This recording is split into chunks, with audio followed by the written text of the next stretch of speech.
ባሌ በየቀኑ አንዳንድ ሞባይሎችን እየሰረቀ ያስተዳድረኛል። የጥቁር ቆንጆ ፊቷ ተበላሽቷል። ጸጉሯን በስርዓት አልተያዘም። ቃሊቲ ረጋ ያለ መሸታ ቤት እንዲህ አወጋን። ገዳም ሰፈር ተወልዳ ወደ ቃሊቲ ያመራችው እንስት የመሸታ ቤቱን ህይወት ለመተው እየታገለች ነው። ከዚህ ህይወት ለመውጣት ትችል እንደሆነ ገና እርግጠኛ አልሆነችም። እኔ ቢራ፣ እሷ ኮካ ይዛለች። የረሃብ ስሜት ስለተሰማትም ምንቸት አዛለች። ዌይተሩ ምንቸቱን ይዞ ሲመጣ ጨዋታችንን ጀመርን። ቡና ቤት እርማልሽ በቃ። ቢዝነስ መስራት አቁሜያለሁ። ለመጨረሻ ጊዜ ቢዝነስ የሰራሁት ከ30 ቀን በፊት ነበር። ሽርሙጥናውም ስልችት ብሎኛል። እንዴት ወሰንሽ? ፊቴን አየኸው? አዎ አየሁት። በጣም ተጎድተሻል። አንዷ ሴተኛ ዳሪ ናት የተጫወተችብኝ። የሴተኛ ዳሪ ድብድብ ያስጠላል። በምን ተጣላችሁ? ልብስ እየተዋዋስን ስለምንጠቀም ልብሴን አዋስኳት። ተጠቅማ ትመልስልኛለች ብዬ ስጠብቅ ሴቶች ቤት ሻንጧ ውስጥ ቆለፈችበት። ተናድጄ አንቄ ልመታት ስል አሳዘነችኝና ተውኳት። እሷ ግን አላዘነችልኝም። ጥፍሮቿን እንዳለ ፊቴ ላይ አሳረፈቻቸው። አሁን እየዳነልኝ ነው። ፊቴ ተበላሽቶ ባሌ መጣ። እንደዚህ ሆነሽ መስራት የለብሽም ብሎ ቤቱ ወሰደኝ። ባልሽ ነው ወይንስ ደንበኛሽ? ደንበኛዬ ነበር፣ ቆይቶ ባሌ ሆነ። አብራችሁ እየኖራችሁ ነው? አዎ፣ እንደ ባልና ሚስት ሆነን አብረን እየኖርን ነው። ፊቴም ድኖልኛል። ከፋርማሲ የሚቀባ መድኃኒት ገዝቶልኝ ማታ ማታ እየተቀባሁት ዳነ። ጥሩ ባል አግኝተሻል ማለት ነው። ጥሩ ጸባይ ያለው ልጅ ነው። እንደሚወደኝም ይነግረኛል። ጥሩ ልጅ ስለሆነ የቢዝነስ ደንበኛዬ ሆነ። በእኔ ምክንያት ከወንዶች ጋር ተጣልቶ ያውቃል። ለሴት ልጅ ያስባል። የቡና ቤት ሴቶችን ያከብራል። የገንዘብ ችግር የለበትም። በጣም የዋህ ነው። ግን ምን ዋጋ አለው? ሌባ ነው። የምን ሌባ? የሞባይል ሌባ ነው። በየቀኑ አንዳንድ ሞባይል ይመነትፋል። ከሰው ኪስ ያወልቃል። የሴቶችን ቦርሳ ከፍቶ ይወስዳል። ስራው ሌብነት ነው። አዳዲስ የሞባይል አይነቶችን የምታገኘው ባሌ ዘንድ ነው። ድሮ ሴቶች ቤት እያለን በሴቶቹ ስቅ ነበር። ዛሬ በእኔ ላይ ደረሰ። ሌባ መሆኑን እንዴት አወቅሽ? ቢዝነስ ሰራ ነው የማውቀው። የቡና ቤት ሴት የማታውቀው ሚስጥር የለም። ሁሉንም ወንድ ስለምናወጣ ማን ምን እንደሆነ እናውቃለን። ነጋዴውን፣ አርቲስቱን፣ ጋዜጠኛውንና ሌባውን በደንብ እንለየዋለን። እሱንም ገና ደንበኛ እያለ ሌባ መሆኑን አውቅ ነበር። ባሌ ይሆናል ብዬ ግን አስቤ አላውቅም። ምን እንደሚሰሩ ትጠይቃላችሁ ማለት ነው? አንዳንዱ ራሱ ስራውን ይነግረናል። የሚስቱንና የልጆቹን ፎቶ አውጥቶ የሚያሳየንም አለ። በኃላፊነት ቦታ ላይ እንዳለ አለቃ እንደሆነ የሚነግረንም አለ። ባልሽ ሌባ እንደሆነ ነግሮሽ ያውቃል? አዎ፣ ምንም አያፍርበትም። በስራው ደስተኛ ነው። እሱም ጓደኞቹም ሌቦች እንደሆኑ በግልጽ ይናገራሉ። እኔ ግን እሸማቀቅ ነበር። ሌሎቹ ግን ደስተኞች ናቸው። ታስሮ ያውቃል? ደንበኛ እያለ ሁሌ እንደታሰረ ነው። ትንሽ ቀን ታስሮ ወዲያው ይፈታል። ቶሎ ቶሎ ይፈታል? አዎ፣ 300 ወይም 400 ብር ለፖሊሶቹ እጅ መንሻ ስለሚሰጥ አያስሩትም። ወዲያው ይለቁታል። ከቀናት በፊትም አንድ ሰው ጠቁሞበት ፖሊሶች ቤት ድረስ መጥተው ፈለጉት። እሱ ግን አመለጣቸው። እንዴት አመለጠ? የመጡት ፖሊሶች ሲቪል የለበሱ ነበሩ። ትፈለጋለህ ብለው ይዘውት ሲሄዱ አመለጣቸው። ቀላል ሌባ መሰለህ? በጣም አደገኛ መንታፊ ነው። ሞባይል ብቻ ነው የሚሰርቀው? ከሞባይል ውጪ ሌላ የሚሰርቅ አይመስለኝም። የተሰረቀ ሞባይል ሰጥቶሽ ያውቃል? አያውቅም። ቢሰጠኝም አልቀበለውም። እንደ ሌብነት የሚያስጠላኝ ነገር የለም። የሰው ዕቃ ማንሳት አልወድም። ሴቶቹ ሌቦቹ ባሎቻቸው ሰርቀው የሚሰጧቸውን ሞባይል ይዘው ሲጎርሩ እናደድባቸዋለሁ። ለቤት ወጪስ ይሰጣል? እዚህ ላይ ጎበዝ ነው። ሁሉንም ያሟላል። ኪሱ ውስጥ ገንዘብ ስለማይጠፋ ልብስ ግዢ፣ ጸጉርሽን ተሰሪ ብሎም 400ም 500 ብር ይሰጠኛል። ቤታችሁ እንዴት ነው? በየቀኑ አንዳንድ ሞባይል የሚሰርቅ ከሆነ በጣም ሀብታም ነው እኮ። ቤቱ ዝም ብሎ ነው። ቲቪ እንኳን የለውም። ብሩ ምን ያደርገዋል? የድሮ ቤቱ በጣም አሪፍ ነበር። እንደኔ አይነት ሴተኛ ዳሪ ቤቱ አስገብቶ ሚስቱ ሆና ትኖር ነበር። የተወሰነ ወር አብራው ከኖሮች በኋላ ዘርፈው ጠፋች። ከሴተኛ ዳሪዋ ጋር ሲኖሩ ጥሩ ዕቃ እንደነበረው ነግሮኛል። ዕቃዎቹ ጸዳ ያሉ ነበሩ። ጸዳ ያለ አልጋ፣ ቲቪና ሌሎች ዕቃዎችን ዘርፈው ጠፋች። እንዴት ዘረፈችው? እንደኔ ቡና ቤት ነበር የምትሰራው። ተዋደዱና አብረን እንኖር ብሎ ይዟት ቤቱ ገባ። አብረው ሲኖሩ ቆይተው እንዳለ ዕቃውን ዘረፈችው። የቤት ኪራይ 500 ብር ነበር የሚከፍሉት። የቤት ኪራይ ክፈል ብላ 500 ብር ተቀበለችው። የቤቱን ዕቃ አንድ ባንድ ጭና ልብሶቹን ብቻ ትታለጥ ጠፋች። በአሁኑ ሰዓት ፒያሳ ትሰራለች አሉ። እሱ ቤት አለኝ ብሎ ሲመጣ ቤቱ ተቆልፏል። የት ሄደች ሲላቸው ለቃለች አሉት። የቤት ኪራይ ከፍያለሁ ሲላቸው ያለባትን ብቻ ክፍላ ሄዳለች፣ ሻንጣህን ትታልሃለች ብለው ሰጡት። ከዚያ በኋላ ቃል አሟላም። ቅርብ ጊዜ ደውላ ይቅርታ አድርግልኝ ብለዋለች። እሱ ግን አመረረ። በተደጋጋሚ ጊዜ ስትደውል ስልኩን ለኔ ይሰጠኛል። እኔ ሚስቱ ነኝ፣ አደጋ ላይ እንዳትወድቂ አርፈሽ ተቀመጭ፣ በዚህ ስልክ ብትደውይ ወየውልሽ ስላት ስለ ሴት ልጅ አምላክ ብለሽ ባሌን ተይልኝ፣ ሴት ነሽና የሴት ልጅ ችግር ትረጃለሽ ስትለኝ ሰድቤ ስልኩን ዘጋውባት። ተወጇለሽ እንዴ አንቺ? አልወደውም።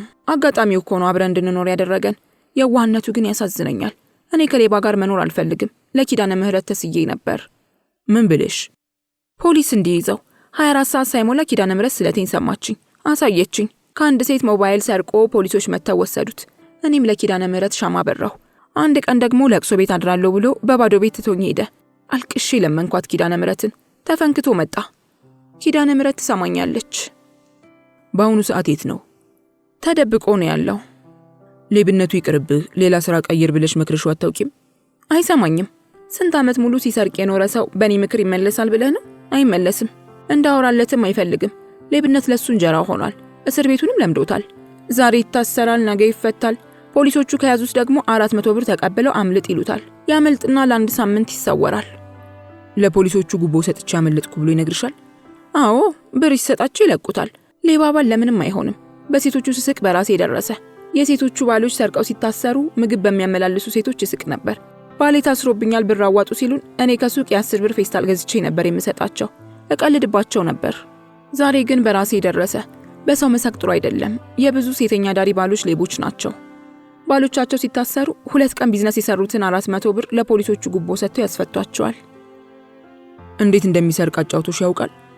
የታክሲ መጨናነቅ ሲኖር፣ ግፊያ ሲኖር ታክሲ የሚሳፈር ተሳፋሪ መስሎ ይጋፋና ከኪሳቸው ላጥ አድርጎ ያወጣዋል። ተሳፋሪዎቹ ሲገቡ እሱ ሞባይሉን ይዞ ይሰወራል። ሴቶቹ ስብስብ ብለው ከቆሙ ቦርሳቸውን ቀስ አድርጎ ከፍቶ ሞባይሏን ነጥሎ ያወጣታል። ብዙ ዓመት በሌብነት የሰራ ስለሆነ አይያዝም። እሱም ጓደኞቹም አደገኛ ሌቦች ናቸው። ብታየው እኮ አጠረጥረውም። በጣም የዋ ልጅ ነው። ሌባ ባይሆን ጥሩ ሰው ነበር። ለሰው ያዝናል። የሆነ የሚያደነዝዝ ነገር ሳይኖረው አይቀርም። ካንተ ጋር በሰላም እያወራ ሳታውቀው ሲም ካርድህን አውጥተህ ሞባይልህን ትሰጠዋለህ። ከሚሰርቀው ሌላ የብዙ ሴቶችን ሞባይል በሰላም ቀምቷል። ምን እንዳለው አላውቅም። የሚያደነዝዝበት የሆነ ነገር አለው። በየቀኑ ሞባይል ይዞ ይመጣል። ተሸጦ ብሩን ይቀበላል። የት ይሸጣቸዋል ሞባይሎቹን? እንደርሱ የሚሰሩ ሌቦች አሉ። የሌባ ተቀባዮችም አሉ። ሞባይሉ እጁ ከገባ ወዲያውኑ ብሩን ይሰጡታል። በውድ ዋጋ የተገዙ ሞባይሎችም ያጋጥሙታል? አዎ፣ ጸዳ ያሉ ሞባይሎችን ይሰርቃል። አደንዝዞ የሚቀበላቸው ሞባይሎችም አሉ። ሴተኛ ዳሪነቱን ሸወድኩት ስል እዚህ ደግሞ ሳት የላሰ ሌባ አጋጠመኝ። እስከ መቼ አብረሹ ትኖሪያለሽ? እናቴ ቤት ገባለሁ። ሴተኛ ዳሪነቱን ትቼ ከሌባው ጋር ስኖር ያን አስቀያሚ ሕይወት የተገላገልኩ መስሎኝ ነበር። ሴተኛ ዳሪነቱም ሌብነቱም አንድ ነው። እሱንም ፖሊስ እያሳደደው ስለሆነ ቤቱን ትቼለት እወጣለሁ። ወደ ሴተኛ ዳሪነቱም ተመልሼ አልገባም። የሲጋራውና የጫቱ ሱስ ከበደኝ እንጂ ሌላውን ተገላግያለሁ። ሴተኛ ዳሪ ብሆንም የሰው ዕቃ ማንሳት አልወድም። ሌብነት መጥፎ ስራ ነው። የጫቱና የሲጋራው ሱስ አቃተሽ? በተለይ ሲጋራ መተው አልቻልኩም። ከሌባው ጋር ያላችሁ አኗኗር እንዴት ነው? በቃ እንኖራለን። ማለቴ የአኗኗር ስታይላችሁ። ሚስት ሆነሽ ቤቱ ገብተሻል? ኮንዶም ትጠቀሚያለሽ? አልጠቀምም። ለምን? እኔ ምኑን አውቄው። የቢዝነስ ደንበኛ የሆነው በኮንዶም እንወጣ ነበር። ቤቱ ከገባው በኋላ ግን ኮንዶም ተጠቅሜ አላውቅም። እንዴት ደፈርሽ? እኔ ምኑን አውቄው። ስለ HIV እና ስለ ኮንዶም አጠቃቀም እንደኔ ዕውቀት ያላት ሴት የለችም። ዋይዛፕ የሚባል ድርጅት በደንብ አስተምሮኛል። ቡና ቤት እያለሁ ጠንቃቃ ነበርኩ። ታዲያ እንዴት ተሳሳትሽ? ልጁ አሳሳች ነው። ምን እንዳስነካኝ አላውቅም። ስለ HIV ሴቶችን የማስተምር እኔ ነበርኩ። አቻላቸው የሚባል ትምህርት አለ። ዋይዛፖች በደንብ አስተምረውኛል። HIV ለመጀመሪያ ጊዜ ያስመረመሩኝ ዋይዛፖች ናቸው። ስለ HIV፣ ስለ አባላዘር በሽታዎች፣ ስለ እርግዝናና ስለ ኮንዶም አጠቃቀም እንደኔ ዕውቀቱ ያላት ሴት የለችም። ተመርምረሽ ራስሽን ማወቅ አላሰብሽም? እመረመራለሁ። መቼ? በቅርቡ እመረመራለሁ። ቫይረሱ በደምሽ ውስጥ አለ ብትባይስ? በስማም አማተበች። ከዚያም ተከዘች። እኔም ዝም፣ እሷም ዝም። ምን አደርጋለሁ? ራሴን አውቄ መኖር ነው። አሉ እኮ ከቫይረሱ ጋር የሚኖሩ ሴቶች። እችለዋለሁ። ራሴን ማውቁም ትልቅ ነገር ነው። ከቫይረሱ ጋር የሚኖሩ ቡና ቤት የሚሰሩ አሉ? አዎ፣ ሴቶች ቤት አብረውን ይኖሩ የነበሩ አሉ። የቡና ቤት ሕይወት አንገሽግሿታል። ለመተው ቆርጣ ተነስታለች። 30 ቀናትም አልፈዋል። ግን እርግጠኛ አይደለችም። አጋጣሚ ከሌባ ጋር አገናኛት። አጋጣሚ ሕይወቷን ከሌባ ጋር አቆራኘው። አጋጣሚ ከማዕቱ እስኪያወጣት ደግሞ ትጠብቃለች። ምስኪን። ቆንጆ እንዳጫወተችኝ ከሆነ ሌባው ባሏ ቁልቢ በመሄድ ሽቀላውን ማቀላጠፍ ከጀመረ ድፍን 11 ዓመታት ተቆጥረዋል። ድፍን 11 ዓመት ቁልቢ እየሄደ የሰዎችን ኪስ ሲያራቆት ኖሯል። በ11 ዓመት ውስጥ 22 ጊዜ ወደ ቁልቢ ተጉዞ ስኬታማ የሌብነት ተግባራትን ፈጽሟል። አንዳንድ ሰዎች ስለታቸውን ለማድረስና የቁልቢው ገብርኤልን ለማመስገን ወደ ስፍራ ያቀናሉ። አንዳንዶች ውሽሞቻቸውን ለማዝናናትና ለማስደሰት ወደ ቁልቢ ያመራሉ። አንዳንዶች ደግሞ የቁልቢው ገብርኤልን ለማመስገንና ለመዝናናት ወደ ስፍራ የሚያቀኑትን ለመዝረፍ ቁልቢ ይገኛሉ። ያሰቡትንም ፈጽመው ይመለሳሉ። የቆንጆዋ ባልም በቁልቢ ተገኝቶ ዘርፎ ኪሱ በብር ታጭቆ በውድ ዋጋ የተገዙና ያልተገዙ ተንቀሳቃሽ ስልኮችን በሻንጣው ሸክፎ አዱገነት ተመልሷል። ያለምንም አደጋ በሰላም የመለሰውን አምላኩንም አመስግኗል። በሚዘጋጅላቸው ክፍል አብረውን ይኖሩ የነበሩ የቡና ቤት ሴቶች አሉ። ከኤችአይቪ ጋር ስለመኖራቸው ራሳቸውን ቢደብቁም በተለያዩ ምክንያቶች እናውቅባቸው ነበር። እነርሱ ግን ያለ ኮንዶም እንደሚወጡ የምናውቅ አይመስላቸውም ነበር ስትል ወደ አዲስ ርዕስ ተሸጋገረች። ያለ ኮንዶም ነበር የሚወጡት? በጣም ብዙ ወንዶች ኮንዶም መጠቀምን አይፈልጉም። ገና ሲደራደር ኮንዶም አልፈልግም ይለናል። እነዛ ከኤችአይቪ ጋር የሚኖሩ ሴቶች ካጋጠሙት ወዲያው እሺ ይሉታል። ወንዶቹ ስለ ቡና ቤት ሴት የሚጨንቃቸው ነገር የለም። ኤችአይቪ የሚባለውን እንኳን የሚያስቡበት ሰዓት የላቸውም። ሴቶቹ ደግሞ በጣም ያካብዳሉ። ኮንዶም አልፈልግም ያላቸውን ወንድ 600 ብር ያስከፍሉትና ጊዜያዊ ይወጣሉ። እኛ ታሪኩን ስለምናውቅ ለወንድየው እናዝናለን። ኮንዶም የማይፈልጉት ምን አይነት ወንዶች ናቸው? ወንዶች ናቸው። ወንድ ልጅ ደግሞ ምኑ ይመረጣል? ወጣቶች ናቸው? አዋቂዎች? ወጣቶች በኮንዶም ነው የሚጠቀሙት። አዋቂዎች ናቸው ኮንዶም የማይፈልጉት። ትዳር ያላቸውም ናቸው። እነርሱ ያለ ኮንዶም መውጣታቸውን እንጂ ገንዘቡ አያስጨንቃቸውም። እንኳን 600 ብር 1000 ብር ቢጠየቁም ይከፍላሉ። ሴቶቹ ከቫይረሱ ጋር እንደሚኖሩ እያወቃችሁ ለምን ዝም ትላላችሁ? እርግጠኞች አይደለንም። ያለ ኮንዶም ሲወጡ ስናይ በተባራሪ ወሬዎች ሲነገረን ሰምተን ነው እንጂ ያረጋገጥነው ነገር አልነበረም። ሴቶች ቤት ሆነን ስንቅም ግን ሴተኛ ዳሪዎቹ እርስ በርስ ይተማማሉ። እከሌ ኤችአይቪ ያለባት፣ እከሌ ሰክራ ኤችአይቪ ያለብኝ ብላ ተናግራለች ይላሉ ሴቶቹ። እውነቱን ግን አልደረስንበትም። ኤችአይቪ እንዳለባቸው ያረጋገጥነው መጨረሻ ላይ ነው። እንዴት አረጋገጣችሁ? እኔ የነበርኩበት ቡና ቤት ውስጥ 3 ሴቶች ከቫይረሱ ጋር ይኖሩ ነበር። እኛ ሁሉንም ነገር ያወቅነው ባለቀ ሰዓት ነው። ሴቶቹ ድብቆች ነበሩ። በአሁኑ ሰዓት 2ቱም በህይወት የሉም። 2ቱንም አልቅሰን ቀብረናቸዋል። አንዷ ራሷን ስትደብቅ ኖራ ራሷን ስታሞተች። እንደብድ አድርጓት ነበር። ብታያት በጣም ወፍራም ናት፣ ቆንጆ ናት። ወንዶቹ ዳሌ ያላትና የሚፈልገው ስለሚሉ ይመርጧት ነበር። ቂጧ ትልቅ ነበር። የመጣ ወንድ የሚመርጣት እሷን ነበር። በዛ ላይ ያለ ኮንዶም ትወጣላቸዋለች። ሴቶች ቤት እያለን ተደብቃ ኪኒን ትውጥ ነበር። ምንድነው ስንላት የሳምባ ኪኒን እየቃምኩ ነው ትለን ነበር። በአንድ ወቅት ከአንዱ ጋር ያለ ኮንዶም ወጣ ጥሩ ብር አገኘችና መጠጣት አማረ ብላ ስትጠጣ መሸች። ሰከረች። ወለሏን ሸራቷት ወደቀችና ጭንቅላቷ ተፈጠፈጠ። ከዚያ በኋላ እንደብድ አደረጋት። በጨጨች። ሁላችንም ስንጠጋት አይምሮዋን ስታ ነበር። ራሷን ስታ ከኤችአይቪ ጋር እንደምትኖር ነገረችን። ኤችአይቪ ያለብኝ እከሌን አስይዣቸዋለሁ ከኔ ጋር ወጥተዋል ብላ ተናገረች። ስማቸውን ስትጠራ የምናውቃቸው ሰዎች አሉበት። ራሷን ስታ ብዙ ተናገረች። የደንበኞቻችንን ስም እየጠራች አስይዣቸዋለሁ ስትልን ሁላችንም ሴቶች ደነገጥን። ራሷን ስታ ተዝለፍልፋ ስትወድቅ ኮንትራት ታክሲ ይዘን ሲስተር ጋር ወሰድናት። ሲስተር ማን ናት? ሲስተርን አታውቃትም? ሲስተር 6 ኪሎ አካባቢ የምትገኝ ሴቶችን የምትረዳ ሐኪም ናት። ሲስተር ቤት ብትሄድ ብዙ ከቫይረሱ ጋር የሚኖሩ ሴቶችን ታገኛለህ። እኛም ታክሲ ተኮናትዳን ሲስተር ቤት ጥለናት ሄድን። ለምን? ታማሚ ይዘን ሄደን ተቀበይን ብንላት ሲስተር እሺ አትልም። የሲስተር አጥር ላይ ጥለናት ተመለስን። ሲስተር አንስታ ወሰደቻት። በጣም ተጎድታ ስለነበር ሲስተር ልታድናት አልቻለችም። ጤንነቷን ስንከታተል ህይወቷ እንዳለፈ አረጋገጥን። ሲስተር ሳትቀብራት ተቻኩለን ሄደን አስክሬኗን ተቀበልን። ከዚያ ቀበርናት። የት? ቅዱስ ዮሴፍ። አልተቸገራችሁም? በጣም ነው የተቸገርነው። እኔ የነበርኩበትን ቡና ቤት ጨምሮ ሌሎች ቡና ቤት ውስጥ ያሉ ሴቶች ብር እንዲያዋጡ ነገርናቸውና ከ1000 ብር በላይ ተዋጣ። ሴቶችንም እንዲቀብሯት ነገርናቸው። ሳጥን፣ አበባና ሌሎች ነገሮችን ገዝተን አልቅሰን ቀበርናት። በጣም የምታሳዝን ሴት ነበረች። ለቅዱስ ዮሴፍ ስንት ከፈላችሁ? በ400 ብር የመቃብር ቦታ ገዛን። ብር ተዋጥቶ ባይሰበሰብ ኖሮ 400 ብሩን ማግኘት አይቻልም ነበር። ሴተኛ ዳሪዎቹ ስለሚረዳዱ ሁሉም አዋጣ። ቦታውን በ400 ብር ገዝተን ንፍሮ ቀቅለን አልቅሰን ቀበርናት። ሴተኛ ዳሪ የተባለችው ሁሉ ለቀብር ወጣ ስለነበር አደመቅንላት። የምታሳዝን ሴት ነበረች። ቤተሰብ የላትም? አላት። ቤተሰቦቿ ሐረር ናቸው። ሲስተር ቤት ሄደን አስክሬኗን ከተቀበልን በኋላ የቤተሰቦቿን ስልክ አግኝተን ደወልን። አባቷ ስልኩን አነሱት። ልጇ አርፋለች፣ ቀብሩ ዮሴፍ ነው ስንላቸው እዚያው ራሳችሁ ቀበሯት አልመጣም ብለው ስልኩን ዘጉት።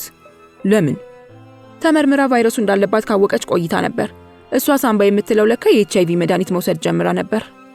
መድኃኒት አቁማ በጠና ታማ ሐረር ወደ ቤተሰቦቿ ሄዳ ነበር።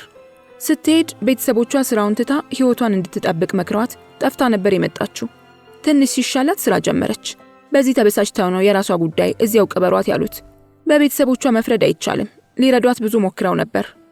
ቫይረሱ እንዳለባት አውቀው ተረጋግታ እንድትኖርና ራሷን እንድትጠብቅ ቢነግሯትም ትንሽ ሲሻላት ሴተኛ ዳሪ ሆነች። ያለ ኮንዶም መውጣት ፈልጋለሁ ሲሏት እየወጣች ብዙ ብር መቁጠር ጀምራ ነበር። አንዷ ደግሞ የናዝሬት ልጅ ነበረች። ብታያት ቁንጅና ሌላ ነው። ማንንም ወንድ ታሳስታለች። ቁመኗ አሪፍ ስለሆነ ወንዶች ይመርጧታል። እንደሷ የምትሰራ ሴት አልነበረችም። አንዳንድ ወንዶች ኮንዶም አልፈልግም ብር ልጨምርላችሁ ሲሉ ይህ ሰውዬ በበሽታ ሊያስይዘን ነው እያለን የመለስነውን ወንድ እንኳን ትቀበለዋለች። እኛ አንፈልግም ስንላቸው እሷ ጋር እየሄዱ ይጠቀማሉ። ነገሩ በጣም ሲደጋገምብን መጠርጠር ጀመርን። እሷ ጋር የሚሄደው በሙሉ ኮንዶም የማይፈልግ ነበር። አንድ ቀን ሴቶች ቤት ተሰብስበን እየቃምን አንዷ መስኮቱን ስትከፍተው አቧ አታስበርጅኝ ዝጊልኝ ስትል የሆነ ነገር ጠረጠርን። አንድ ጊዜ ደረቅ ጂን ጠጥታ ሰክራ ለአንዷ ጓደኛችን HIV ያለብኝ ብላ ነገረቻት።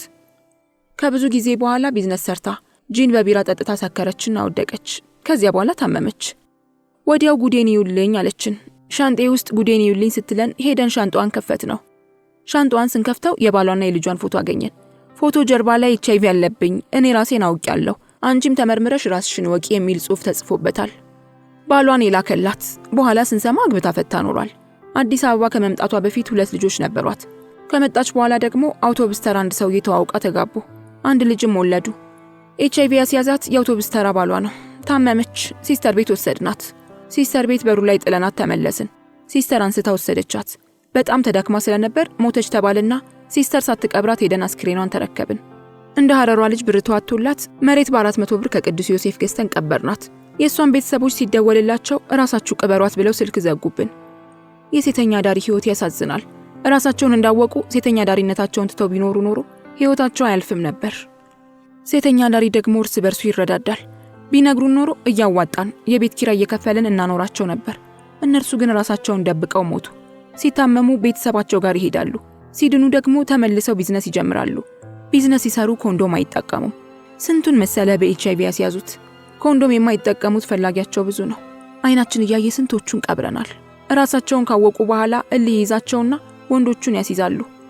አንዳንዱ ወንድ ቫይረሱ እንዳለበት አውቆ ሴተኛ ዳሪዋን ለማስያዝ ኮንዶም አልፈልግም ይላል። አንዳንዱ ወንድ ደግሞ ሰክሮ ያለ ኮንዶም ይሄዳል።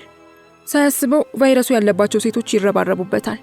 አንዳንዱ 2000 ብር ልክፈልሽና ያለ ኮንዶም እናድርግ ይላል።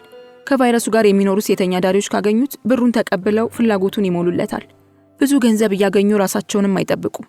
ይታመሙና ወዲያው ህይወታቸው ያልፋል። አንዷ ጓደኛችን አሁን ከሞቱት ተምራ ራሷን ጠብቃ እየኖረች ነው።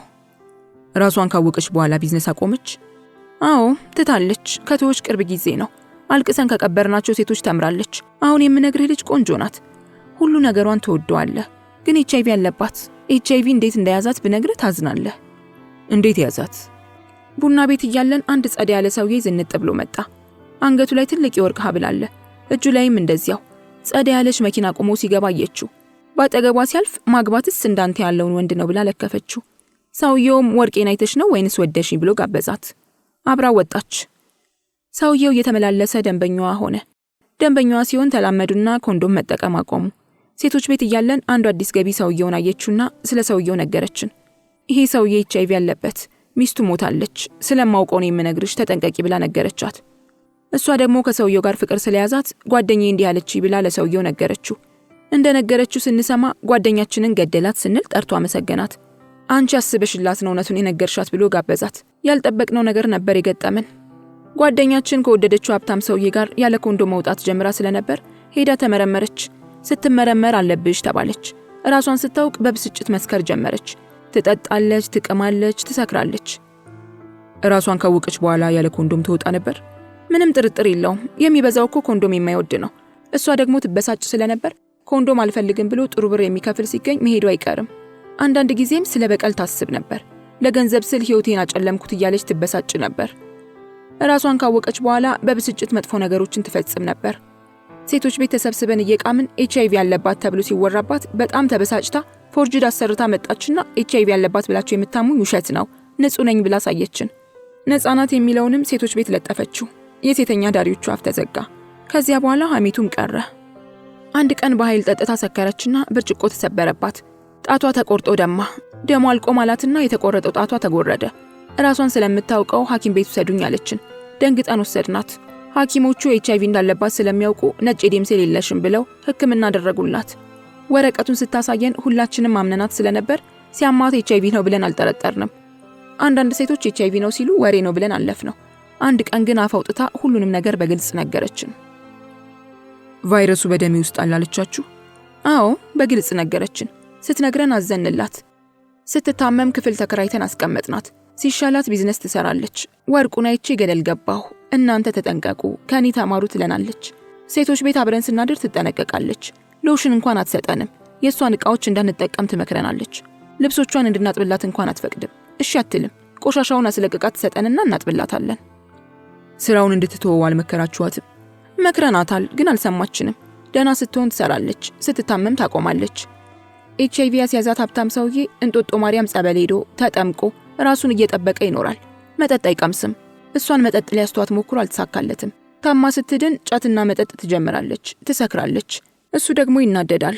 መጠጡን ተይ ሲላት አልሰማ ብለው መምጣት አቆመ። ቡና ቤት መምጣት ሲያቆም ባልሽ ሌላ ሴት ወደደ ብለው ነግረዋት በብስጭት ጠጥታ ታመመች። ከውጭ ሀገር እህቷ መጣ 15,000 ብር አውጥታ ሳከመቻትና ዳነች። በአሁኑ ሰዓት ቡና ቤት ትታ ራሷን ጠብቃ እየኖረች ነው። ያስያዛት ባልም አብሯት ይኖራል። የጸረ HIV መድኃኒትም ጀምራለች። በአሁኑ ሰዓት ተሳስተን ችግር ላይ እንዳንወድቅ ትመክረናለች። ሁለቱ ራሳቸውን ደብቀው አምልጠውናል። እሷ ግን ተርፋለች። ከቫይረሱ ጋር የሚኖሩ ሴቶች ቢዝነስ ሲሰሩ የቡና ቤት ባለቤቶች ዝም ይላሉ? ምንም አይሉም። አንዳንዶቹ ሴቶች እረፍት እንዲያደርጉና ራሳቸውን እንዲጠብቁ ይመክሯቸዋል። ብዙዎቹ ባለቤቶች ግን ጉዳያቸው አይደለም። ኮንዶም አልፈልግም የሚለው ነው እንደሚያስተናግዱና ብዙ ብር የሚያስገቡላቸው እነርሱ ስለሆኑ ምንም አይሏቸውም። በኃይል ሲታመሙ እረፍት አድርጉ ይሏቸዋል። በተረፈ ግን ምንም አይሏቸውም። ያለ ኮንዶም ሲወጡ እኮ ብዙ ብር ነው የሚያገኙት።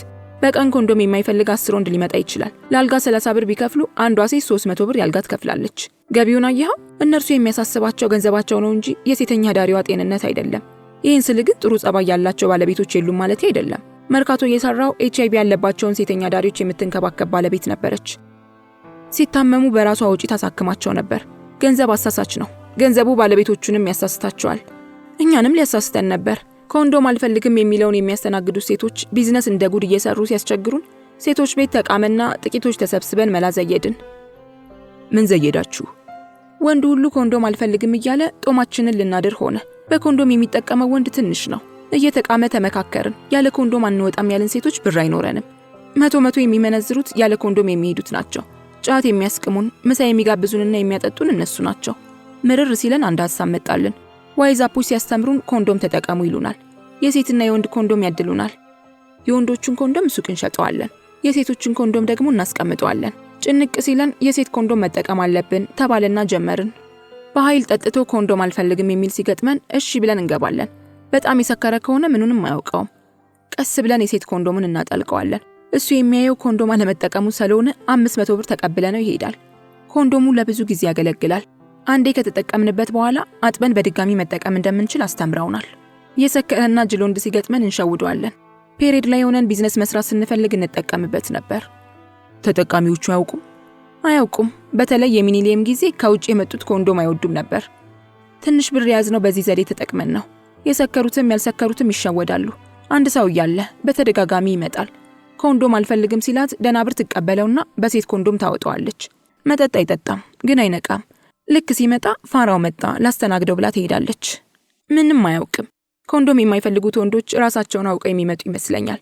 ራሱን ያወቀ ካልሆነ ከቡና ቤት ሴት ጋር ያለ ኮንዶም ለመውጣት የሚደፍር ማን ነው? እነዚህ ሰዎች ፍላጎታቸው እኛም በቫይረሱ ማስያዝ ነው። እኛ ቀድመን ሸወድናቸው እንጂ እንደ ጓደኞቻችን አፈር ተጭኖብን ነበር። እንደ ወንድ ልጅ ጨካኝ አላየሁም። ከሚስቱና ከልጁ ጋር ሊዝናና መጥቶ ሚስቱ እየጠጣች በጓሮ ወጥቶ ጊዜያዊ ተጠቅሞ የሚመለስ ወንድ አለ። አንድ ጊዜ ምን ገጠመኝ መሰለህ? ባልና ሚስት ሊዝናኑ መጡ። ሚስቱ በጣም ታምራለች። ያበሻ ቀሚስ ለብሳ ጸጉሯን ሹርባ ትሰርታለች። አዘው እየጠጡ ወደ መጸዳጃ ቤት መጣና ተጠቅሞ ወጣ። እኔ ሲጋራ እያጨስኩ ነበር። ጠራኝና ሾርት ጠየቀኝ። ያችን የመሰለች ቆንጆ ሚስት አስቀምጦ ሲጠይቀኝ ደንግጬ ቀረሁ። ሚስት ስለው አይመለከትሽም አለኝ። ስራዬ ስለሆነ ሂሳቤን ተቀብዬ ገባሁ። አወጣኝ። ሚስቱን ብታያት ጉድ ትላለህ። ሚስቱንና እኔን ብታስተያየን እኔን በእንጨት አይነካኝም። ልክ ሲጨርስ አይ ወንዶች ይችን የመሰለች ቆንጆ ሚስት ይዘህ ትልከሰከሳለህ ስለው መልስ ሳይሰጠኝ ወጥቶ ሄደ። ስራዬ ስለሆነ ነው እንጂ ነይ የባልሽን ጉድ ባይንሽ ብዬ ጎትቼ ባሳያት ደስ ይለኝ ነበር። ግን ስራዬ ነው። ገንዘብ የምናገኘው በልክስክሶቹ አይደል አለችኝ። 10 ምናምን ሲጋራዎችን አጭሳለች። ምርጫ ላይ ግድ የላትም። መጀመሪያ እኔ ያላጨሰች፣ ቀጥላ ሮዝማን፣ በመጨረሻ ዴላይት።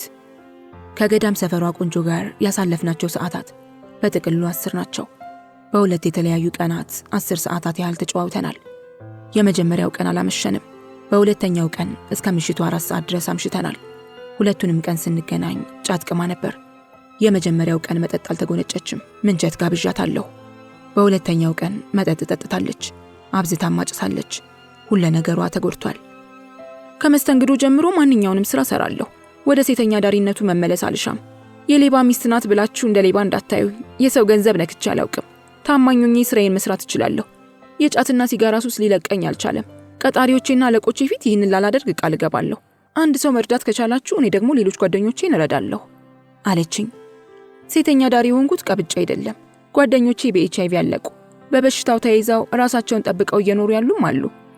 እኔ ደግሞ ራሴን የማውቅበት ትክክለኛ ሰዓት አሁን ነው። ስለዚህ ምንም አትጠራጠር፣ ራሴን እቀይራለሁ። ግን አንድ ነገር ትተባበረኛለህ አለችኝ። ወደ ጆሮዬ ጠጋ ብላ ማንሾካሾከችልኝ። ከሌባው ጋር በፈጸመችው ጥንቃቄ የጎደለው ወሲብ የተነሳ የወር አበባ ከቀረ ሳምንታት ተቆጥረዋል። የኤችአይቪ ስጋቷም እረፍት ነስቷታል። እናም ጥቂት ብሮችን ሰጣት ዘንድ ስትጠይቀኝ እሺታዬን ገለጽኩላት። ከዚያ ቀጠልን። ራሳቸውን ደብቀው በኤችአይቪ ስለሞቱት ጓደኞቿ ስትተርክ ውስጧ ስብር ብሎ ደምን ባንድ አላለቀሰች ሁሉ አሁን ደግሞ ጊዜው ይሳቅ ነውና ስለ ሴቶች ቤት ስታወራ ትስቃለች። የተስፋ ጭላንጭልም ይታያታል። ሴቶች ቤት ቲያትር ቤት ማለት ነው። በተለያዩ ቡና ቤቶች እየተዘዋወርኩ ስሰራ ብዙ ታሪኮችን አውቃለሁ። ሴቶች ቤት ያሉት ሴቶች እርስ በርሳቸው ስለማይዋደዱ ሚስጥራቸውን ይደባበቃሉ፣ ይናናቃሉ። በኤችአይቪ ተይዛ ሻንጣዋ ሲከፈት የታወቀባት አይነት ሴቶች ብዙ ናቸው። በጣም የማረሳውን አንዱን ታሪክ ላጫውትህ። እሺ አጫውቺኝ። ሊንዳ ትባላለች። ሊንዳ በጣም የምታምር፣ ወንድ ሁሉ አይቶ የሚመኛት፣ ሌሎቻችንን ሴቶች የምትንቅ፣ ለራሷ ትልቅ ግምት የምትጥል ሴት ናት።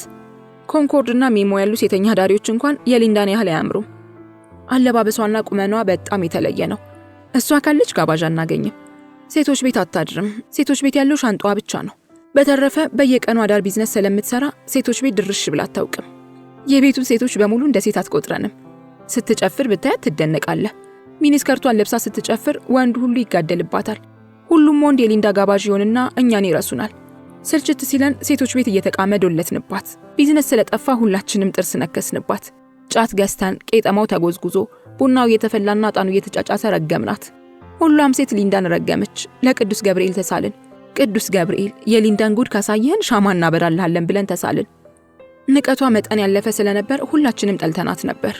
ለቅዱስ ገብርኤል በተሳልን በአንደኛው ቀን ሊንዳ ዝንጥ ብላ ስትውረገረግ አንዱ ደንበኛችን መጣና አንዷን ጓደኛችንን ያችን የምታያትን ሽብሬን ጥሪያት አላት።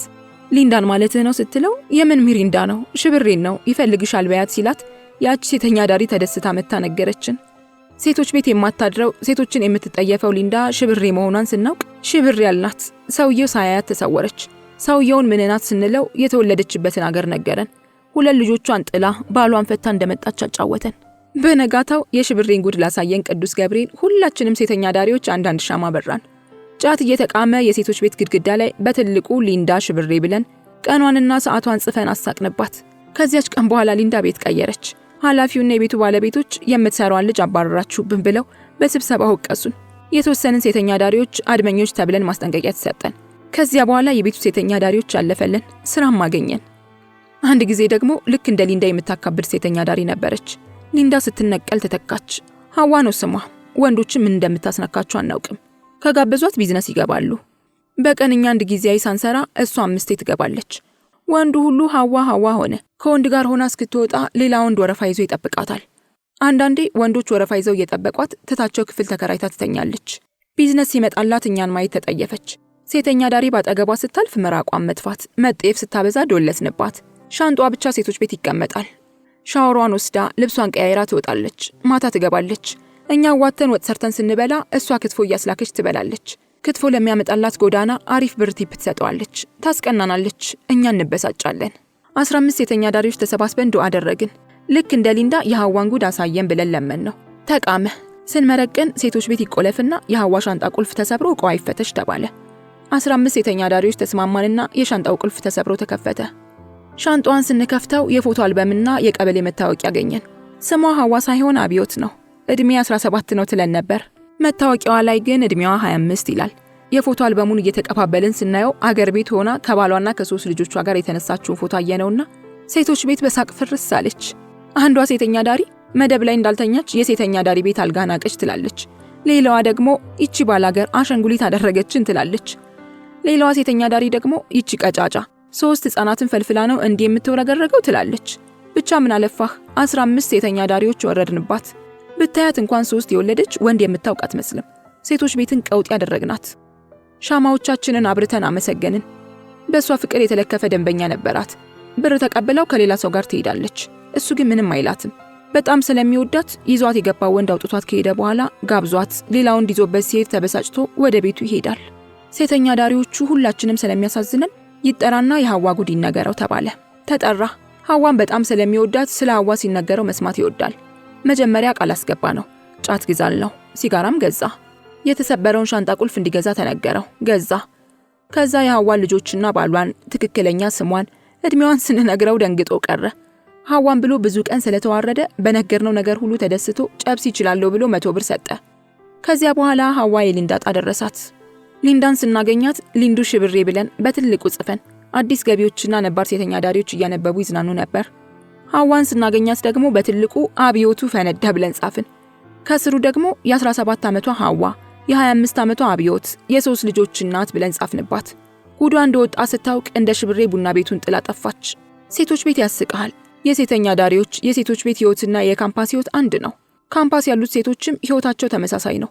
የጠሏትን ሴት አሳብደው አገሯ ይልኳታል። አለዋለሁ የምትል ካለች ይሰሩላታል።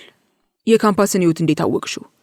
ሴቶች ቤት ማለት እኮ ዩኒቨርሲቲ ማለት ነው። ስለ ሁሉም ሴት ይወራል። ስለ ወንዶች ጸባይ ይነገራል። የተማሩ ሴተኛ ዳሪዎች ደግሞ ይነግሩናል። ካምፓስ ገብተው የወጡ ሴተኛ ዳሪዎች እኮ አሉ።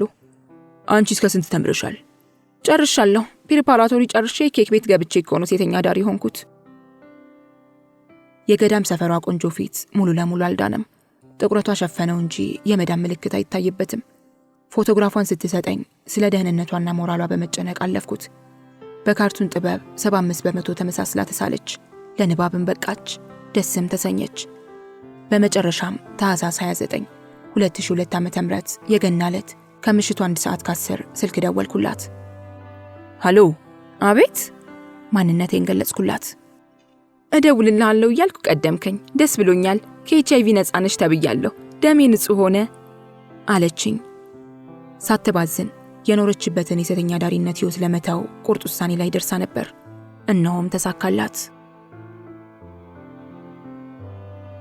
በ13 ዓመቴ ጀመርኩ። በ18 ዓመቴ የ5 ዓመት ልምድ አለኝ። ሞባይሌ ላይ ስልክ ተደወለ። ሃሎ አልኩ። ድምፅ የለም። በድጋሚ ሃሎ አልኩ። በፍርሃት የተወረረ የሚመስል የትንሽ ልጅ ድምፅ። ኤርሚያስ ነህ አለችኝ። አዎን አልኳት። ከዚያ ስለ ስራዋ ጥቂት አወራችልኝና ቀጠሮ ያዝን። በቀጠሯችንም መሰረት ሰኔ 12 2002 ዓ.ም ቅዳሜ ከምሽቱ 1 ሰዓት ላይ ተገናኘን። እንዲህም አወጋን። አጭር፣ ጥቁር፣ የደስደስ ያላት ሚጢጤ። ሳያት ይበልጥ ደነገጥኩ። ሕፃን ልጅ ናት። እድሜሽ ስንት ነው? 18 18 ይሞላሻል? አዎ ሞልቶኛል። ምን ልርዳሽ? እኔ ሴተኛ ዳሪ ነኝ። ከዚህ ህይወት መውጣት ፈልጋለሁ። ስልክህን የሰጠችኝ አንዲት የማውቃት ሴት ናት። ምን አለችሽ? በዚህ እድሜሽ ይህን ስራ መስራት የለብሽም፣ እሱ ይረዳሻል አለችኝ። የአዲስ አበባ ልጅ ነሽ? አይደለሁም። የት ተወለድሽ? ሆለታ ገነት። የት አደግሽ? አዲስ አበባ። ከሆለታ ለምን መጣሽ? አጎቴ ነው አስተምራታለሁ ከኔ ጋር ትደግ ብሎ ያመጣኝ። በስንት ዓመትሽ መጣሽ? በ11 ዓመቴ ነው የመጣሁት። አጎትሽ በደለሽ? አልበደለኝም። ሚስቱ በደለችሽ? አልበደለችኝም። እና ለምን ወጣሽ? አጎቴ ሲያመጣኝ እያስተማረኝ የቤተሰባችን አካል ሆና ትኖራለች ብሎ ነው። ከእናቴና አያቴ ጋር እኖር ነበር። የአጎቴ ሚስት አልጋ ላይ የዋለች በሽተኛ ናት። ካልጋ ላይ አትነሳም። አጎቴ ቤት እንደገባው የአጎቴ ሚስት አገልጋይ ሆንኩ። በምን መልኩ ነበር የምታገለግዩ? የአጎቴ ሚስት ካልጋዋ ስለማትነሳ ቤታችን ጽዳት ይጎድለው ነበር። በሽተኛዋ የአጎቴ ሚስት አልጋው ላይ ስለምትጸዳዳ ያንን በየቀኑ አጸዳ ነበር። አንሶላዎቹን በየቀኑ አጥብ ነበር። ምግብ የማበስለው እኔ ነበር። አልጋው ላይ ያለች ምግብ እሰጣታለሁ። ቡና አፍልቼ አጠጣታለሁ። ከዚያ አንሶላዎቹንና ጋቢዎቹን አጥባለሁ። የዘወትር ስራዬ ይሄ ነበር። ቤታችን በኃይል ይሸት ነበር። እኛ ቤት እንግዳ አይመጣም። ጎረቤቶቻችን በእኛ ቤት ደጃፍ ሲያልፉ አፍንጫቸውን ይይዙ ነበር። የአጎትሽ ሚስት ምኗን ነበር የሚያማት? በቃ አትንቀሳቀስም፣ መቆም አትችልም። ሕክምና ሞክራ አልተሳካላትም። ካልጋዋ መውረድ አትችልም። ታቃስታለች፣ ትጮኻለች። አደጋ ደርሶባቸው ነው? ሰይጣን ነው አሉ። ሰይጣን ነው ያበላሻት። ውጪ ፈትል እየፈተለች እያለ ሰይጣኑ ያዛት ነው የተባለው። ስንት ዓመት አገለገልሻቸው? 1 ዓመት አይሞላም። የአጎቴ ሚስት ረዥም ዱላ ነበረቻት። ቡና ካቆየውባት፣ ምግብ ካዘገየውባት ትጠራኝና ትደበድበኝ ነበር። እንደዛ እያገለገልኳት ስትደበድበኝ ኑሮ አስጠላኝ። በዚያ ላይ ሰፈር የማውቃቸው ልጆች ቤታችሁም አንቺም ትሸቻለሽ ግማታም እያሉ ሲሰድቡኝ ኑሮ አስጠላኝ። ቤቱ በኃይል ሸት ነበር? አሁን አጽድቼው አሁን ይበላሻል። አንሶላውን ቀይሬላት ወዲያ ይበላሻል። ገና እንደመጣው ከብዶኝ ነበር። በኋላ ግን መግማማቱን ተላመድኩት። አጎትሽ ይህንን ያውቃሉ? ያውቃል። እሱ ካለ ለሁለት ደግፈን ሽንት ቤት እንወስዳታለን። እሱ ከሌለ ግን እኔ ብቻዬን መሸከም ስለማልችል እዚያ ላይ ትለቀዋለች። ሽንት ብቻ መሰለህ ሁሉንም ነበር የምትለቀው። ሰራተኛ ቅጠርልኝ አላልሹም ነበር አጎትሽን? አጎቴ ስራ ይሰራል እንጂ ብስጭት ነበረበት። በየቀኑ ሰክሮ ይመጣል። ሌሊቱን ሙሉ ሲያለቅስ ያድራል። ስክር ብሎ እያለቀሰ ልብሱን ሳያወልቅ ፍራሽ ላይ ያድራል። ጠዋት ፊቱን ብቻ ታጥቦ ወደ ስራው ይሄዳል። እሱ አያውቅም ነበር። አጎትሽ ለቤት የሚያስፈልገውን አያሟሉም ነበር? ያሟላል። ቡና ግን አይበቃንም ነበር። የአጎቴ ሚስት ቡና ትወድ ነበር። በቀን 3-4 ጊዜ ቡና እያፈላውላት የምውልበት ጊዜ ነበር። በረጅም ዱላ እንዳትመታኝ ብዬ በሰረኩት ብር ቡና፣ ስኳር ገዝቼ ሰጣት ነበር። አንዳንዴ ትመርቀኛለች። ቀስ በቀስ ግን ጸባይዋ እየቀጠነ ሲመጣ ቤቱ አስጠላኝና ወጣሁ። ወዴት ሄድሽ? የአጎቴ ሚስት ትቻት እንደወጣሁ ሁሉም ነገር አስጠላኝ። ሆለታ ያሉት ቤተሰቦቼ ባይተርፋቸውም ሳልቸገር ኖር ነበር። የአጎቴ ሚስት በሽታ እየባሰ ሄደ። በቀን 3 ጊዜ አንሶላ ማጠቡ ሲሰለቸኝ የዋልኩበት ውዬ አምሽቼ መጣሁ። የት አመሸሽ? ቦርሳ የያዙ ሰዎች መንገድ ላይ አግኝተው ጠሩኝና ጌታን ተቀበይ አሉኝ። ቸርች ወሰዱኝ። 2 ብር ከ50 ሳንቲም ሰጡኝ። ጌታን ወቂው እየመጣሽ ተካፈይ ብለው ሸኙኝ። ወደ ቤቴ ስገባ የአጎቴ ሚስት አልጋዋ ላይ ሆና በረጅም ዱላ ልትደበድበኝ ሞከረች። የዋልሽበት ዳሪ ስትለኝ ቤቱን ለቅቄላት ወጣሁ። ስንት ሰዓት ይሆናል? መሽቷል። ብርዱ እያንዘፈዘፈኝ ቆሻሻ የሚጣልበት ዕቃ ውስጥ ገብቻ አደርኩ። ገንዳ አይደለም፣ ትንሹ የቆሻሻ ዕቃ አለ። እዚያ ገብቻ አደርኩ። ከጧቱ 12 ሰዓት ላይ ስወጣ ጥርስ እየተንገጫገጨ ብርዱ አንዘፈዘፈኝ። የሆኑ ሴትዮ አግኝቼ የቤት ሰራተኛ አድርገው ይሰዱኝ አልኳቸው። ችግረኛ ነኝ አሉኝ። ሌላ ሴትዮም መጡ። ከቤት ተጣልቼ ነው የቤት ሰራተኛው ትሉን ስላቸው ቤቴ በጣም ጠባብ ናት፣ ማደሪያ የለም፣ ተመልሰሽ ግቢ አሉኝ። ሱቆቹ ሲከፈቱ ብስኩት ገዛውና በላው። ቆሜ ስለምናቸው አንዲት ሴትዮ በ10 ብር ቀጠረችኝ። ትንሽ ቀን ሰራሁ። ከዚያ በኋላ ደግሞ የደረሱ ልጆች ያሏት አንዲት ሴት በ20 ብር ቀጠረችኝና ከ1 ዓመት በላይ ቆየሁ። በመሃል ሌላ ቤት ገባሁ። ያሰሪዬ ባል መታረቅ አለብሽ ብሎ ወደ ቤት ወሰደኝ። አጎቴ የእህቴን ልጅ አምጥቼ ጉድ አደረኳት እያለ እያበደ ነበር። ከዚያ በኋላ ከሚጸጽተኝ ወደ እናትሽ ሂጂ ብሎ ሆለታ ላከኝ። እዚያ እየኖርኩ እያለ ስራ አለ ሲሉኝ የአበባ እርሻ ልማት ተቀጠርኩ። ስራው ምን ነበር?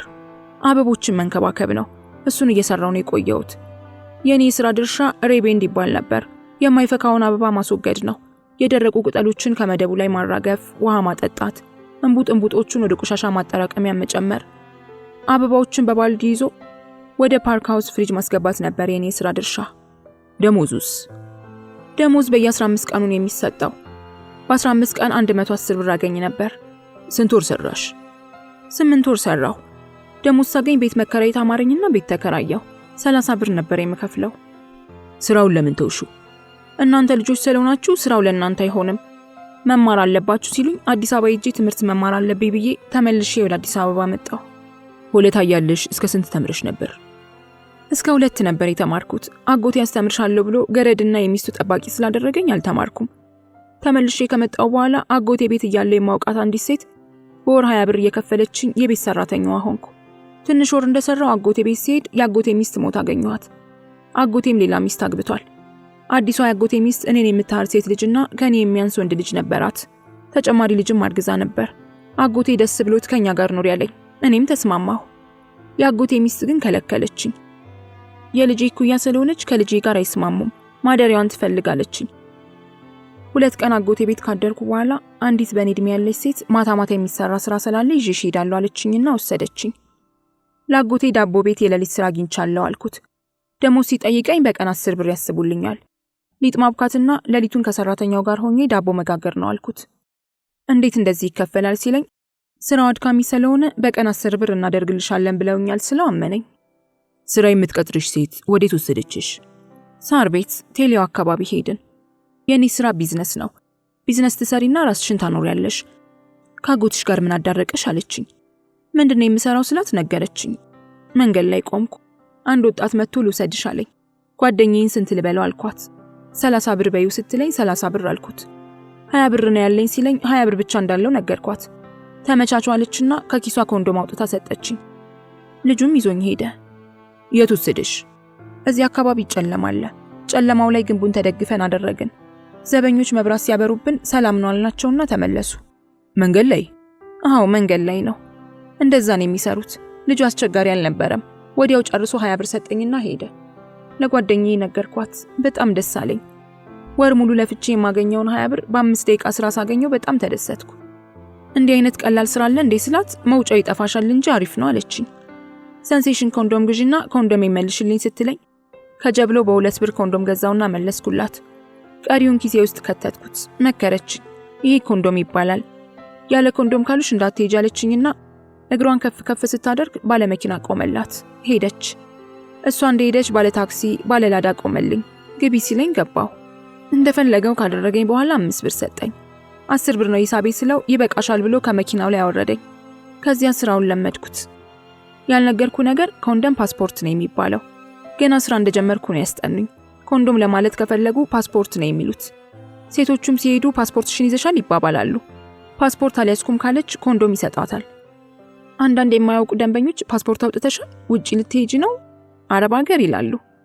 ፓስፖርት ማለት ግን ኮንዶም ማለት ነው። ፓስፖርት አልፈልግም አለኝ ካለች ኮንዶም አልፈልግም አለኝ ማለቷ ነው። ከዚያ ንኪው ትባላለች። ባለላዳው 5 ብር ሰጥቶኝ ከሸኘኝ በኋላ ጓደኛዬ መጣች። 11 ሰዓት ሲሆን ወደ ቤት ገባሁ።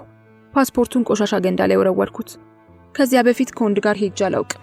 በቢዝነስ ከ2 ሰው ጋር ሄጄ ድንግልና የለም። ጓደኛዬን ስጠይቃት በስራ ሄዶ ይሆናል አለችኝ። ሆለታም እያለው ወንዝ ሄጄ ውሃ በትልቅ ጀሪካን እቀዳ ነበር። አጎቴ ጋር እያለው ከአቅም በላይ የሆነ ስራ ሰራ ነበር። ሴቶቹ ስለ ድንግልና ሲያወሩ እኔ ድንግልናዬን ስለማላውቀው እንዴት አይነት ነው እንዴት ያደርጋል እያልኩ ጠይቃቸው ነበር። በ3ኛው ቀን 4 ሴቶችን መንገድ ላይ ያገኘው። ሊመርሹኝ ሲሉ ጓደኛዬ አስጣለችኝ። መመረሽ ማለት ፊትን በምላጭ መተልተል ማለት ነው።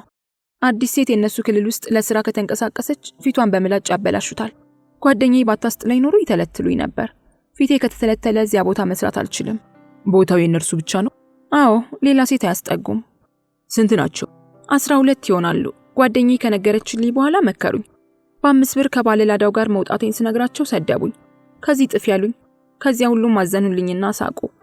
ዋጋ አታበላሺ፣ ሲጠይቁሽ 400 ብር በያቸው፣ አታሰድቢም ብለው መከሩኝና ባለመኪናዎቹ ሲጠይቁኝ 400 ብር ላቸው ነበር። ትተውኝ ይሄዳሉ። ባለመኪኖቹ ሁሉም ትተውኝ ይሄዱ ነበር። ጓደኞቼ በሙሉ ቢዝነስ ሄደዋል። ጓደኛዬ ጨርሳ ስትመጣ እስካሁን አለሽ አለችኝ። 400 እና 500 ብር በያቸው ካልሆነ እንዳትሄጃሉኝ ስላት እውነቱን ነገረችኝ። መኪናው ሲያቆም 50 ብር አልኩትና ገባሁ።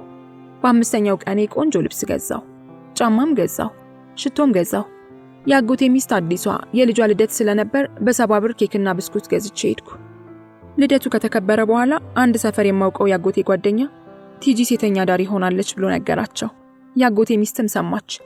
እዚች ቤት ድርሽ እንዳትይ ልጄን ታበላሽብኛለሽ፣ ደጄን እንዳትረግጪ ብላ አባረረችኝ። ከዚያ ቤት ተከራይቼ መኖር ጀመርኩ። አዲስ ገቢ የሆኑ ሴቶች ፊታቸው ሲተለተለ አይተሽ ታውቂያለሽ? አዎ አውቃለሁ። ይህ የሴተኛ ዳሪዎች ሕግ ነው። በአንዷ የሥራ ቦታ ሌላዋ መሄድ አትችልም።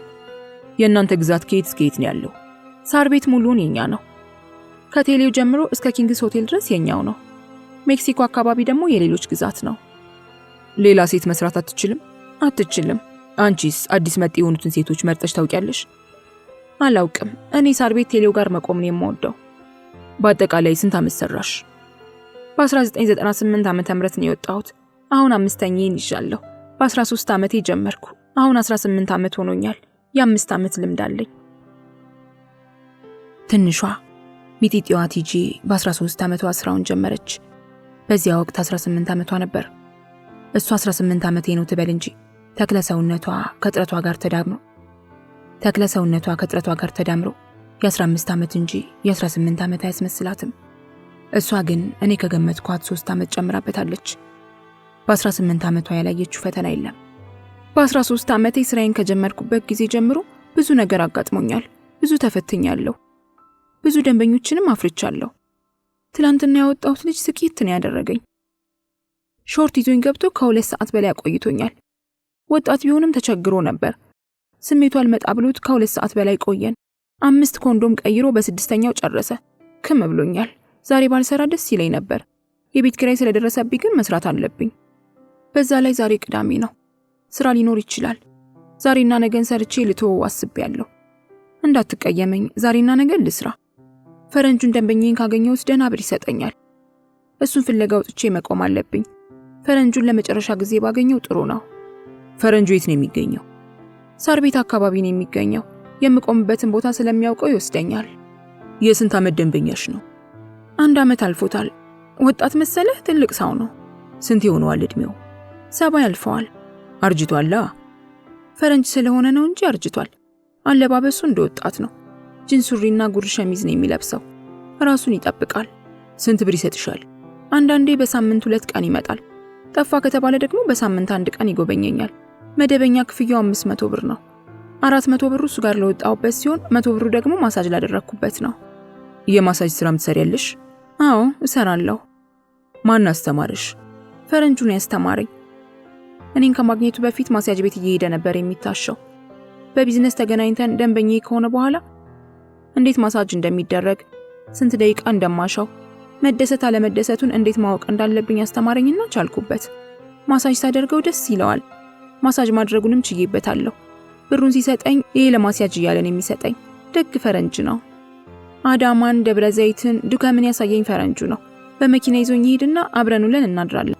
አልጋ ስንይዝ የሚያዩን ሰዎች ስለኛ ይነጋገራሉ። ፈረንጁ ደግሞ ያፍራል። ፈረንጁ ትልቅ ስለሆነ ይዞኝ ሆቴል ሲገባ ከዘበኛው ጀምሮ ሁሉም ይገርማቸዋል። ገና ከመኪና ወርደን ወደ ሂሳብ ክፍል ስንሄድ የሆቴሉ ሰራተኞች ሁሉም ያዩናል። ዌተሮቹም ሲያሙን እንሰማለን። ምን እያሉ ያሟቸዋል? ይቺ 1 ፍሬ ልጅ ከዚህ ጀዝባ ፈረንጅ ጋር አየሻት? ወይኔ ጉዷ! ይቺ ሽንቷ ያልደረቀ 1 ፍሬ ልጅ ከዚህ ነጫጭባ ሼባ ጋር ወይኔ ጉዷ እያሉ ሲያሙን እንሰማቸዋለን። ፈረንጁም ይሰማቸዋል?